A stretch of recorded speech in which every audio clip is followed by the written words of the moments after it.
ایک اور Valentine day گزر گیا. ایک بار پھر پاکستان میں حرام حلال کی بحث تمام اہم قومی اور بین الاقوامی موضوعات پر حاوی رہی.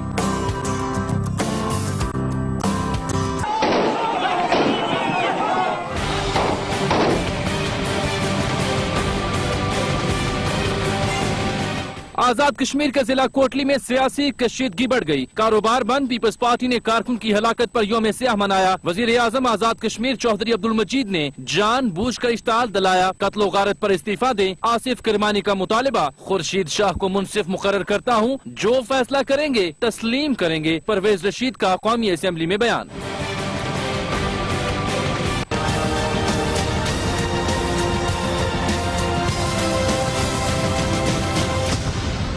پاکستان کے لیے F-16 طیارے. بھارت کا امریکہ سے احتجاج. سفیر کی طلبی. امریکہ نے بھارتی احتجاج مسترد کر دیا. دہشت گردی کے خلاف F-16 طیارے پاکستان کے لیے ضروری ہیں. ترجمان امریکی محکمہ خارجہ.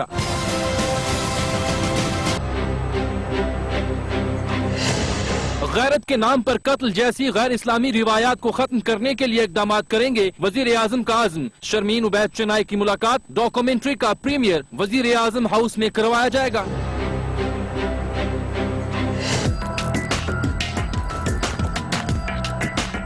لاہور میں بین الاقوامی معیار کی ملک کی پہلی ماڈل ڈرگ ٹیسٹنگ لیبارٹری کا افتتاح کر دیا گیا. پنجاب فورینسک سائنس ایجنسی کس طرح کرمنل جسٹس سسٹم کو بہتر کر رہی ہے، جائزہ لیں گے آج کے پروگرام میں. شعبہ صحافت کے سینئر استاد ڈاکٹر احسن اخترناز ہم میں نہ رہے. صحافتی اسلوب اور اخلاقیات پر کتب لکھی. پاکستانی صحافت کے کئی نامور ستارے آپ کے شاگرد رہے. اور ان موضوعات پر آج کا نقطہ نظر آپ دیکھ پائیں گے. ایک چھوٹی سی بریک کے بعد ہمارے ساتھ رہیے.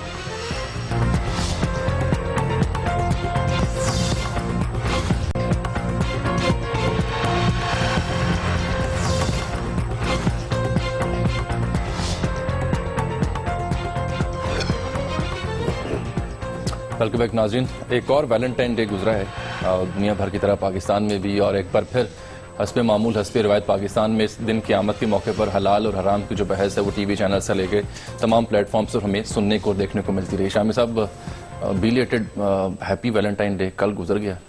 اچھا، آپ نے منایا اس کو؟ ہم نے تو اس ایسا سچ نہیں منایا، گھر میں گزرا. اچھا چلیے. اصل میں دیکھیں یہ جو ویلنٹائن ڈے ہے نا، آپ کے چہرے سے تو لگ رہا ہے کہ آپ کچھ اس کے ساتھ ہی دن گزارا ہے آپ نے. ہاں جی، تقریباً. دیکھیے پہلی بات یہ حلال اور حرام کا مسئلہ تو نہیں ہے، لیکن بن گیا نا. لیکن بنیادی بات یہ ہے کہ یہ ہماری تہذیب جو ہے اس سے اس کا کوئی تعلق نہیں ہے. ٹھیک. اور جو محبت جس طرح اظہار ہوتا ہے، اب مختلف روایات ہیں. یہ سینٹ ویلنٹائن ہے، ان کے بارے میں طرح طرح کی باتیں ہوتی ہیں. لیکن ایک روایت یہ بھی ہے کہ جب روم کا بادشاہ جو تھا اس نے شادیوں پر پابندی لگائی تو یہ شادی کرانی شروع کر دی. انہوں نے وائلیٹ کیا اس قانون کو، کیونکہ بادشاہ نے کہا کہ لوگ فوج میں جانے سے گھبرا رہے تھے.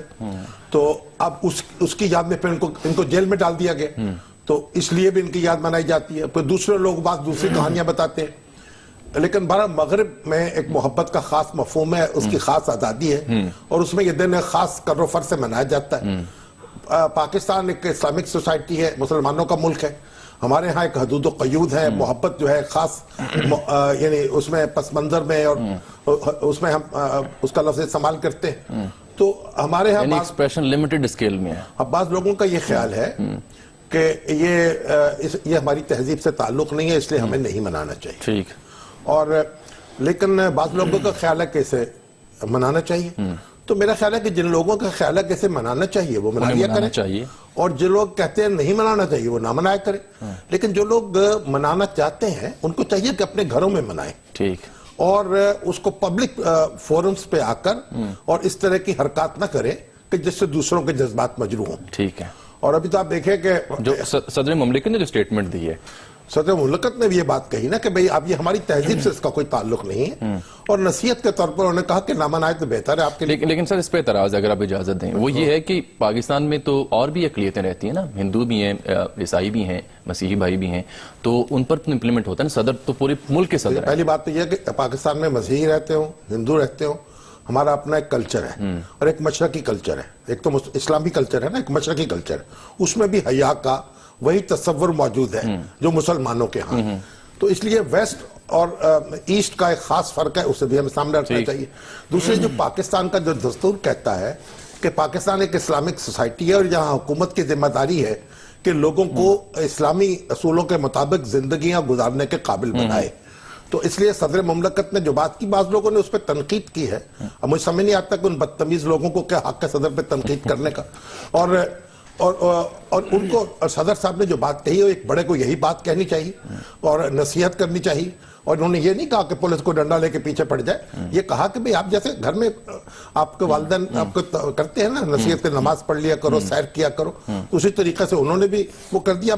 اب مسئلہ یہ ہے کہ ایک ہمارے دانشور دوست ہیں, وہ ٹیلی ویژن بیٹھے کہہ رہے تھے بھئی کار ان کی استعمال کرتے ہیں, کپڑے ان کے استعمال کرتے ہیں, ٹائی ان کی استعمال کرتے ہیں. جو پینٹ کوٹ پہنتے ہیں وہ تو پاکستان تہذیب نہیں, تہذیب ہماری ہو گئی نا جب ہم نے اسے اڈاپٹ کر لیا.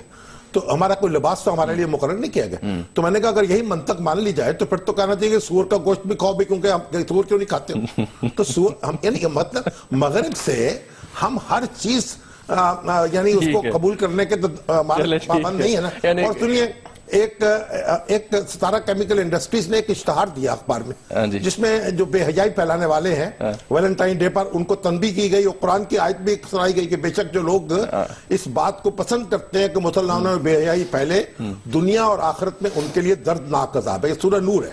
اب اس میں بھی ایک دانشور بیٹھے ہوئے ٹی وی پہ اعتراض کر رہے تھے کہ جناب قرآن کی آیت کو اپنے مطلب کے لیے استعمال کیا جا رہا ہے. بھئی اگر مطلب کے لیے استعمال نہیں کیا جائے گا تو کیسے کیا جائے گا؟ قرآن تو ہے اس سے اگر رہنمائی لی جائے. تو پہلے سن لیں آپ, بے حیائی جو پھیلاتے ہیں ان کو تو سختی کے ساتھ ان کو نبٹنا چاہیے, لیکن جو ایک اپنی حدود و قیود میں رہ کر کوئی تہوار منانا چاہے تو اس میں تو کوئی تعارض نہیں ہونا چاہیے. یعنی کہ سب مختصر یہ جو منانا چاہے اپنے گھر میں منائیں, جو نہیں منانا چاہتے وہ نہ منائیں. جو نہ منائیں ٹھیک ہے, مگر کسی کو یہ حق نہیں ہے کہ ڈنڈا لے کے دوسرے کے پیچھے پڑے. بالکل دونوں طرف سے بالکل ٹھیک ہے. اب ایک بڑا اہم معاملہ ہے کوٹلی میں, آپ کو یاد ہے کہ ایک چہلا قتل ہوا ہے اور اس پر کافی زیادہ کشیدگی آج قومی اسمبلی میں بھی اس کی بازپہ سنی گئی, اور آج یوم سیاہ بھی منایا گیا ہے کوٹلی میں. آزاد کشمیر میں ایک شخص مارا گیا ہے, مسلم لیگ اور پیپلز پارٹی کے کارکنوں کے درمیان جھگڑا ہوا ہے اور اس نے خاصی کشیدگی پیدا کر دی ہے. یہ منشی خان تھے, 60 سال ان کی عمر تھی, مگر وہ ایک پاسر بھائی تھے. یعنی یہی معلوم ہوا ہے کہ کوئی کسی تھے, وہ پنڈی سے تھے, وہاں آئے ہوئے تھے. اور دوسری بات یہ کہ وہ کوئی جو تصادم ایسا نہیں ہوا کہ فائرنگ کی گئی. اب ہمارے پتھرا ہوا ہے آصف علی زرداری صاحب نے جو بیان دیا اور اس میں یہ کہا کہ مسلم لیگ کے کارکنوں نے فائرنگ کر دی ہے, اور پھر اس کے بعد ہمارے بلاول بھٹو صاحب کا بھی ایک بڑا سخت بیان آیا, اور جو وزیر اعظم ہے آزاد کشمیر کے وہ تو شعلے ہی اگلے انہوں نے. تو انہوں نے تو یہ بھی کہا کہ میں آرمی چیف کو خط لکھوں گا. پتہ نہیں آرمی چیف کو وہ کیوں خط لکھیں گے, یعنی وزیر اعظم پاکستان کو خط نہیں لکھیں گے. اور پھر کافی انہوں نے ایسی زبان, کچھ وفاقی وزراء بھی وہاں گئے ہیں, ان کی زبان بھی تلخ تھی, لیکن جو وزیر اعظم ہے وہاں کے ان کی زبان ایسی نہیں تھی کہ جو جس کو آپ جس کی تعریف کر سکیں. میں وہ ذکر کروں گا کہ آج پرویز رشید صاحب نے ان کی ایک ٹیلی فون کال کے حوالے سے کیا بطایا, لیکن طارق لون نے ہمیں جوائن کیا, دنیا نیوز کے نمائندے, ان سے تفصیلات جانتے تھے اس واقعے سے یعنی واقعے میں ہوا کیا ہے. السلام علیکم طارق لون. طارق صاحب یہ بتائیے کہ جس دن یہ واقعہ ہوا ہے نکیال میں, آپ وہاں موقع پر موجود تھے؟ جی, میں پروگرام کی کوریج میں نے کیا اور میں نے فرسٹ ٹائم نیوز جو آپ نے کیا دیکھا, یہ کیا ہوا, کیا وہاں واقعہ کیا ہوا؟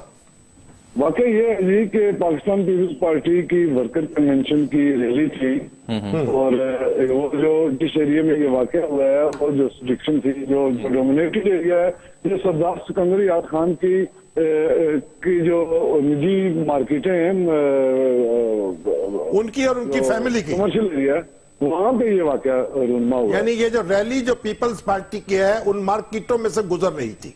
جی جی, اور وہاں کو پیپلز پارٹی اور مسلم لیگ نون کے نہیں, مسلم لیگ نون جو ہے وہ تو اس کے حامی تو وہاں ہو سکتے ہیں, وہ ریلی تو نہیں نکال رہے تھے نا, کہ ریلی نکال رہے تھے.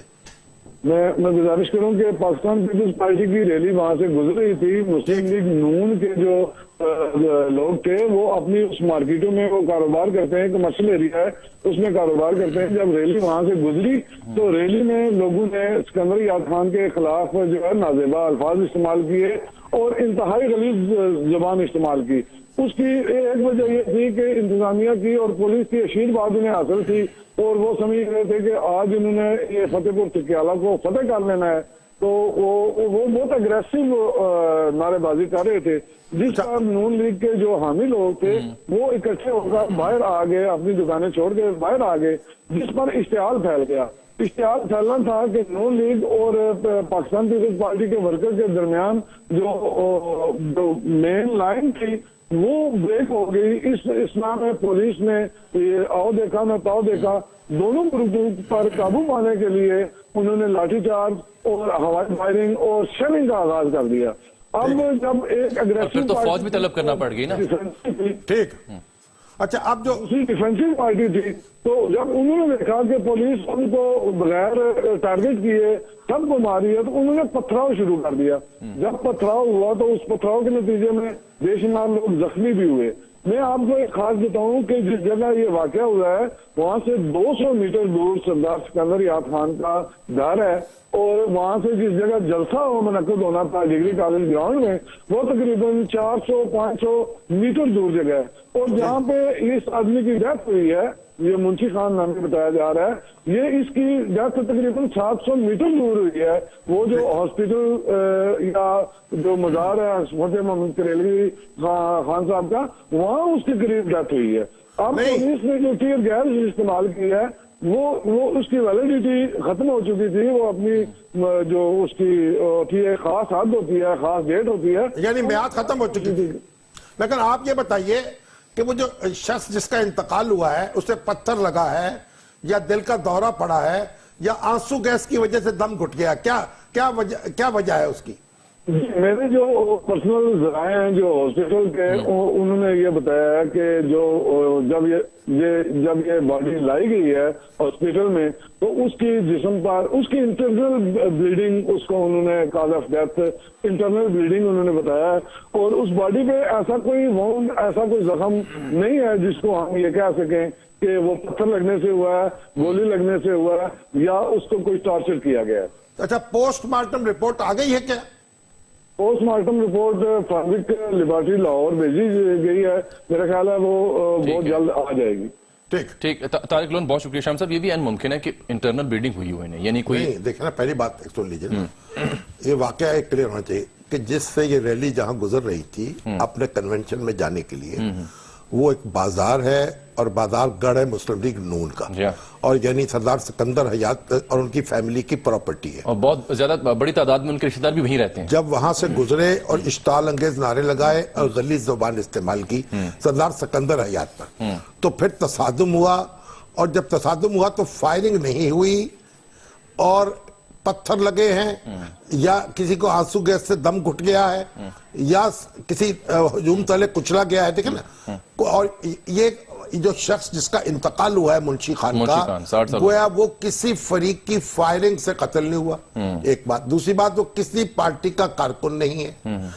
تیسری بات یہ کہ وہ جا رہا تھا وہاں سے، تو نہیں ایک عام شہری ہے، گزر رہا تھا۔ تو یہ ابھی محمد مطلوب انقلابی صاحب نے ہمیں جوائن کیا ہے، سیکرٹری اطلاعات ہیں پاکستان پیپلز پارٹی آزاد جموں کشمیر، اور وزیر تعلیم بھی ہیں آزاد جموں کشمیر کے۔ السلام علیکم مطلوب انقلابی صاحب۔ جی وعلیکم السلام۔ جی انقلابی صاحب، آپ مجھے یہ بتائیے کہ ہم جب بات تو کرنا چاہ رہے تھے وزیر اعظم صاحب سے، کیونکہ خبر تو یہ آئی ہے کہ وزیر اعظم صاحب نے یہ کہا، چودھری عبدالمجید صاحب نے، کہ وہ آرمی چیف کو چٹھی لکھیں گے، تو ہم مگر وہ کیونکہ اس وقت اویلیبل نہیں ہے، سفر کر رہے ہیں، تو آپ یہ بتائیے کہ آپ کو آرمی چیف کو چٹھی لکھنے کی ضرورت کیوں محسوس ہوئی؟ کیونکہ جہاں تو آپ کی اپنی حکومت ہے، نظم و نسق صاحب کے اپنے ہاتھ میں ہے، تو پھر کیا الجھن درپیش ہو گئی کہ آپ معاملات کو ہینڈل نہیں کر پا رہے؟ جی شامی صاحب، بالکل ایسے ہی ہے، چونکہ آزاد کشمیر کا جو چھوٹا سا خطہ، یہ یہاں پہ ہماری اپنی جو ہے وہ ایک جمہوری نظام ہے، جو بڑی ہمارے بزرگوں نے جدوجہد کر کے جو 1974 کے ایکٹ کے تحت بھٹو صاحب نے یہ الگ پارلیمنٹ بنائی، ہمارے اپنے اس آئین کے مطابق اختیارات ہیں، اور ان اختیارات میں پچھلے 6 مہینے سے ہمارے ساتھ وزارت امور کشمیر جو ہے انہوں نے ہمارے جو رٹ ہے گورنمنٹ کی اتھارٹی ہے اس کے اندر مداخلت کرنا شروع کی ہوئی ہے، اور اس لحاظ سے ان کے چیف سیکرٹری جو ہے وہ چونکہ 3-4 آفیسر جو ہے وہ پاکستان کی جو سروسز سے ہوتے ہیں، تو وزارت امور کشمیر نے ایسے اقدامات کرنے شروع کیے ہوئے ہیں جن میں ان کا کوئی آئینی اختیار نہیں ہے، جس میں خاص طور پہ یہاں ڈیولپمنٹ کا ان کا کوئی مینڈیٹ نہیں، اور یہاں کشمیر کونسل کا پیسہ جو کہ ریاست جموں کشمیر کے لوگوں کی جو ہے وہ ٹیکسز کے پیسے ہوتے ہیں، وہ ان پیسوں کو جمع کر کے وزارت امور کشمیر وہاں سے اپنی پارٹی کے لوگوں کو 5-5 10-10 کروڑ روپے الیکشن سے پہلے دے رہے ہیں، اور وہ ہر علاقے میں یہ نہیں، ان کو کس طرح دے رہے ہیں پیسے؟ یعنی ریکارڈ پر دے رہے ہیں یا ریکارڈ کے بغیر دے رہے ہیں؟ جی وہ آزاد کشمیر ہر قسم کا پیسہ گورنمنٹ جو ہوتی ہے کسی ایریا گورنمنٹ کی ایگزیکیوشن ایجنسی کے ذریعے دیا جاتا ہے ایگزیکیوشن ہماری ایگزیکیوشن ایجنسی ہے جو کہ گورنمنٹ کے ڈپارٹمنٹس ہیں، ہمارے ڈپارٹمنٹ کے تھرو بالکل نہیں دے رہے، یہ اسلام آباد سے ہی ڈائریکٹ جو ہے وہ کوئی جو ہے وہ طریقے سے وہ دے رہے ہیں، جو کہ آزاد کشمیر کی ہسٹری میں پہلی دفعہ ایسا ہو رہا ہے کہ یہاں ایک سیاسی جماعت کے جو ہے امیدواروں کو متوقع امیدواروں کو اسلام آباد سے ڈائریکٹ پیسے دیے جا رہے ہوں۔ مگر آپ یہ بتائیے، بیچ میں رہ گیا نا شامی صاحب والا سوال کہ وہ چٹھی آرمی چیف کو لکھنے کی ضرورت محسوس ہے؟ چٹھی اس لیے کہ انہوں نے یہاں آ کے جلسے جلوس جو کیے اس میں انہوں نے وزیر اعظم آزاد کشمیر کے بہت بےہودہ زبان استعمال کی، اور انہوں نے ان کے بارے میں بہت غلیظ باتیں کی۔ کون آیا یہاں؟ کون لوگ تھے جنہوں نے یہ زبان استعمال کی ایسی؟ جی یہ وزیر امور کشمیر برجیش طاہر جو ہے وہ تھے، اور یہ جو کرمانی ہیں ایڈوائزر یہ تھے، اور پرویز رشید منسٹر جو ہے، ان تینوں نے یہاں آ کے کوئی ریاست جموں کشمیر کے جو ہے وہ آزادی کی بات نہیں کی، کوئی مقبوضہ کشمیر کے لوگوں کے مظالم کی بات نہیں کی، کوئی ہندوستان کے خلاف بات نہیں کی۔ یہ اسٹریٹجی لیکن وہ تو یہ کہہ رہے ہیں انقلابی صاحب، پرویز رشید صاحب کہہ رہے ہیں کہ یہ معاملہ تو آپ کی طرف سے شروع ہوا تھا، 10 جنوری کو آپ کے وزیر اعظم نے کہا تھا کہ یہ 3 وفاقی بدماش آ رہے ہیں، وہ لاشوں سے گزر کر جائیں گے۔ یہ تو آج پرویز رشید صاحب نے اسمبلی کے فلور میں یہ بیان دیا کہ معاملے کا آغاز آپ کی جانب سے ہوا تھا، آپ کی پارٹی کی جانب سے۔ دیکھیں جی، کہنے کو تو ان کا جی چاہتا ہے وہ جو مرضی کہیں، لیکن ہم کیسے جو ہے پاکستان کے وزراء، پاکستان کی حکومت، ریاست پاکستان کے ساتھ ہمارا گہرا رشتہ ہے، ہم وفاقی وزیر کو کوئی اس طرح کی بات کہتا ہوں یہاں وہ کر رہے ہیں۔ انہوں نے یہ کہا کہ وہ آ کے یہاں لاشیں نہ گرائیں، ہم جو ہے وہ لاشیں مقبوضہ کشمیر میں گر رہی ہیں، تو یہ بات انہوں نے نہیں کی۔ یہ بالکل غلط الزام جو ہے وہ لگا رہے ہیں۔ البتہ ان کے بیان ریکارڈ پہ ہے کہ ایک جس طرح گلگت بلتستان میں انہوں نے کھیل کھیلا، انہوں نے سوچا کہ ہم انجینئر الیکشن کرائیں گے، اور اس سے آ کے اس پارٹی کو اشتعال دیا، اور پھر جو ہے وہ جھگڑے قدم قدم کے اوپر انہوں نے کرانے کی کوشش جو ہے وہ بیانات سے۔ تو اب آپ کا جوڈیشل کمیشن قائم ہو چکا ہے، یہ کب رپورٹ پیش کرے گا اپنی؟ جی جوڈیشل کمیشن قائم نہیں ہوا، جوڈیشل کمیشن جو ہے وہ وزیر اعظم آزاد کشمیر کا اختیار ہے قائم کرنا، وہ وہاں ہوتا ہے جہاں امام ہو، یہاں کوئی امام نہیں ہے، اس لیے کہ ایک پرامن جلوس کو جو گزر رہا تھا، اور کل نکیال کے مقام پہ اس کے پہلے سے جو ہے وہ اپنی دکانوں کی پراپرٹی کی چھتوں پر پتھر جو ہے وہ تھوڑے سے بنا کے اوپر جو ہے وہ چھتوں کے اوپر وہ پڑے تھے، اور انہوں نے ہمارے اس جلوس کو جو کہ جو نعرہ اٹلی کی طرف سے جلوس آ رہا تھا اس کو انہوں نے بے گناہ طریقے مارا۔ اور لیکن انقلابی صاحب، پرویز رشید صاحب تو یہ کہتے ہیں کہ جوڈیشل کمیشن آپ بنائیں، جو فیصلہ ہوگا ہمیں قبول ہوگا، بنائیں تو صحیح۔ ایک دوسرا وہ یہ کہتے ہیں کہ جو وزیر اعظم آزاد کشمیر ہیں وہ اپنا ریکارڈ اور میں اپنا ریکارڈ لے کر آ جاتے ہیں، خورشید شاہ صاحب جو ہے وہ فیصلہ کریں، جو فیصلہ کریں قبول ہوگا۔ کیا آپ ان کی 2 یہ پیشکش ان سے ایگری کرتے ہیں؟ دیکھیں جی، یہ تو بات وہ پرویز، جس کا مطلب یہ ہوا کہ وہ پارٹی ہیں، وہ کیوں نہیں آزاد کشمیر کی حکومت کے جو ہے وہ جو ایجنسی ہے، جو انتظامیہ ہے، اس میں چیف سیکرٹری جو ہے وہ اس پر اور آئی جی پر وہ یقین کیوں نہیں کرتے، وہ انتظامیہ پر وہ کیوں سے الگ تحقیقات کروانا چاہتے ہیں؟ اس کا مطلب ہے وہ الگ پارٹی بنے ہوئے ہیں، وہ خود پارٹی بنتے ہیں۔ نہیں، وہ کہہ رہے ہیں کہ آپ اپنی پولیس سے ہی کرائیں تحقیقات، جوڈیشل کمیشن آزاد کشمیر حکومت بنائے، پولیس آپ کی ہے، آپ ہی کرائیں، جو فیصلہ ہو قبول ہوگا۔ وہ ریکارڈ آ چکا ہے، وہ ریکارڈ رپورٹ آ چکی ہے ہمارے کمشنر کی، چیف سیکرٹری کے پاس وہ رپورٹ موجود ہے، ہماری پولیس کی رپورٹ آ چکی ہے، اور بے گناہ شہری کو ایک کو مار دیا اور 15 شہری جو ہے وہ زخمی ہیں۔ وہاں پہ کسی نے کوئی ایک بندہ بھی ان کی طرف، یہ شہری کیا پیپلز پارٹی کا کارکن تھا یا عام شہری تھا؟ نہیں جی، یہ پیپلز پارٹی کا کارکن تھا ہمارا، جو ہے وہ جو اس جلوس پر گاڑی پر آ رہا تھا، انہوں نے اوپر سے وہ گاڑی سے اترے اور وہاں سے گزر رہا تھا جلوس۔ بہت شکریہ آپ کا محمد مطلوب انقلابی صاحب، سیکرٹری اطلاعات پیپلز پارٹی۔ شام صاحب ایک گفتگو ریپ اپ کرتے ہیں، اب تجزیہ بھی آپ سے سنیں گے، بریک لے لیں پہلے، ملتے ہیں ناظرین آپ سے ایک چھوٹی سی بریک کے بعد۔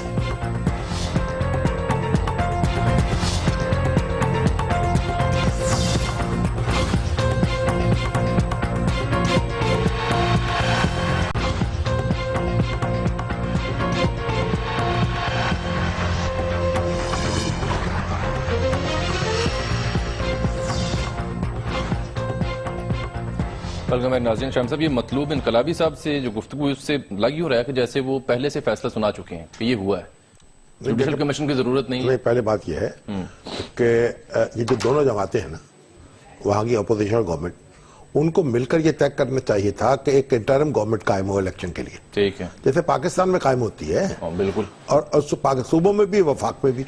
تو آزاد کشمیر میں بھی ایک عبوری حکومت قائم ہونی چاہیے تھی جو الیکشن کراتی. نہ اس میں اپوزیشن ہوتی، نہ مسلم لیگ نون اور نہ پیپلز پارٹی. مجھے حیرت ہے کہ اس پہ اتفاق کیوں نہیں کیا گیا، اس کے لیے انتظامات کیوں نہیں کیے گئے. اس کے لیے تو کانسٹیٹیوشنل ارینجمنٹ کی ضرورت ہے، ترمیم کر دینی چاہیے کانسٹیٹیوشن میں اگر نہیں ہے. ٹھیک ہے. تو پہلی غلطی تو یہ ہے. دوسری غلطی یہ ہے کہ دیکھیے ہمارے ہاں قائد اعظم اور لیاقت علی خان جب تک زندہ رہے، اور ہماری ایک بڑی عرصے تک ذوالفقار علی بھٹو صاحب کے آنے تک، اس وقت تک کوئی پاکستانی جماعت جو تھی، پولیٹیکل پارٹی، وہ آزاد کشمیر میں اپنی برانچ نہیں بناتی تھی. اچھا. اور یہ پہلی دفعہ ذوالفقار علی بھٹو صاحب نے آ کر پیپلز پارٹی کی برانچ وہاں قائم کی. اس کے بعد بھی مسلم لیگ اور دوسری جماعتیں جو تھی، انہوں نے کہا نہیں، مسلم کانفرنس وہاں میں ریپریزنٹ کرے گی اور ہم وہاں یہ پارٹی پالیٹکس شروع نہیں کرنا چاہتے. لیکن یہ جب ہوا، جب یہ پرویز مشرف صاحب کا دور آیا، پھر مسلم لیگ نون اور مسلم کانفرنس میں فاصلہ پیدا ہو گیا، تو اس کے بعد مسلم لیگ نون وہاں قائم کی گئی. اور سردار سکندر حیات جو سردار عبدالقیوم کے بعد دوسرے بڑے لیڈر ہیں آزاد کشمیر کی سیاست کے اور تحریک آزادی کشمیر کے، انہوں نے مسلم لیگ نون جوائن کر لی، کیونکہ وہاں سردار عتیق احمد خان صاحب جو تھے، ان کا جھنڈا گڑ گیا تھا مسلم کانفرنس پلیٹ فارم سے. تو اب یہ پاکستان کی انٹرنل پالیٹکس جو ہے وہ وہاں پہنچ گئی آزاد کشمیر میں، اور اسی جو کہ مناسب بات نہیں. نعرے لگاتے ہیں نا مسلم کانفرنس والے، کشمیر بنے گا پاکستان، تو پاکستان بنا دیا کشمیر. اب یہ دو اب پارٹیاں جو ہیں یہ لڑ رہی ہیں یہاں، اور یہاں تو بلکہ اس طرح نہیں لڑ رہی جس طرح وہاں لڑی ہیں. ٹھیک ہے. اب اس کے بعد پھر دیکھیے جو وفاقی وزراء ہیں، پھر کم از کم یہ بات ہونی چاہیے کہ چلیے برانچیں بنا لی، تو کوئی وفاقی شخصیات جو ہیں وہ وہاں الیکشن میں نہیں جائیں گی، اور الیکشن میں جو مقامی لیڈر ہے وہی اپنے الیکشن لڑے. اس کا اہتمام بھی نہیں کیا گیا.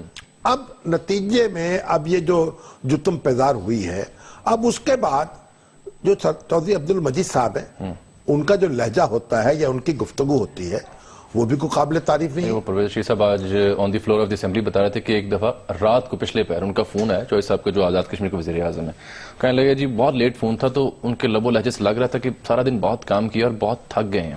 تو تھکاوٹ اور لب و لہجے پہ ان کا خاصا فوکس تھا. کچھ کہنا چاہ رہے تھے کہ ان کے چودھری عبدالمجید صاحب کو جو لوگ جانتے ہیں وہ اس تھکاوٹ کا مطلب اچھی طرح سمجھ جاتے ہیں. واللہ عالم الغیب. اچھا اب بات یہ ہے، ٹھیک ہے، اب ہونا یہ اب وفاقی وزراء پہنچے، ان کا اپنا لہجہ ہے، اور اس کے اب یہ جو واردات ہوئی ہے، یہ واقعہ ہوا ہے، اس میں جوڈیشل کمیشن تو قائم کرنا چاہیے حکومت کو.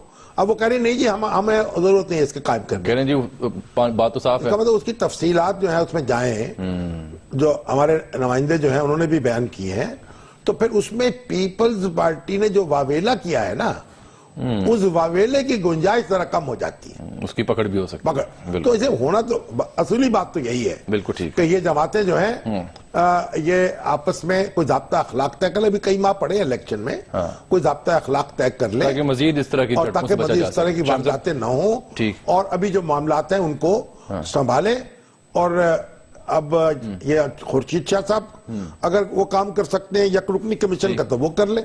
اگر عدالت پہ ان کو ایک طرف تو وہ کہہ رہے تھے ہمارے انقلابی صاحب کہ جناب وہ وفاق کے نمائندہ جو ہیں یہ وہاں افسر موجود ہیں، اس لیے ان کو وفاق سے شکایت ہے، اور دوسری طرف وہ کہتے ہیں وہی افسر جو ہیں وہ کافی ہیں، تو ہم جوڈیشل کمیشن مقرر نہیں کریں گے. تو یہ بات کو سمجھ میں نہیں آ رہی. بالکل ٹھیک. یہ بھارت نے خاصا احتجاج کیا جی، امریکی سفیر کو طلب کیا کہ آپ 8 F-16 دے رہے ہیں پاکستان کو، وہ تو ہمارے خلاف استعمال ہوں گے. پھر وہ جو جان کروبی ہیں جو ترجمان دفتر امریکی محکمہ خارجہ کے، انہوں نے کہا جی یہ احتجاج انہوں نے مسترد کیا اور کہا کہ یہ دہشت گردی خلاف طیارے استعمال ہو رہے ہیں اور پاکستان کو اس کی ضرورت ہے، اور اس نے پاکستان نے کافی ایفیشنٹلی کام کیا ہے، تو احتجاج مسترد کیا ہے. لیکن بھارت کو جانا کیا سوچ جاتی ہے کہ دیکھیے بھارت کی ہمیشہ سے یہ مشکل رہی ہے. پاکستان کو جب بھی یعنی سوویت یونین جب تھا، اور خود سب سے بڑا اسلحہ درآمد کرنے والا ملک، سوویت یونین جب موجود تھا نا، تو اس وقت بھارت کی پوری کوشش ہوتی سوویت یونین سے پاکستان کو کوئی اسلحہ نہ ملے. ٹھیک ہے. اور کبھی سوویت یونین سے ہم نے یہ توقع قائم نہیں کی. اور امریکہ سے بھی جب ہماری ڈیل ہوتی تھی، جب بھی بھارت اس میں شو میں جاتا تھا. ہم اتحادی تھے امریکہ کے، اس وقت بھی واویلا تھا کہ جناب یہ توازن بگڑ رہا ہے.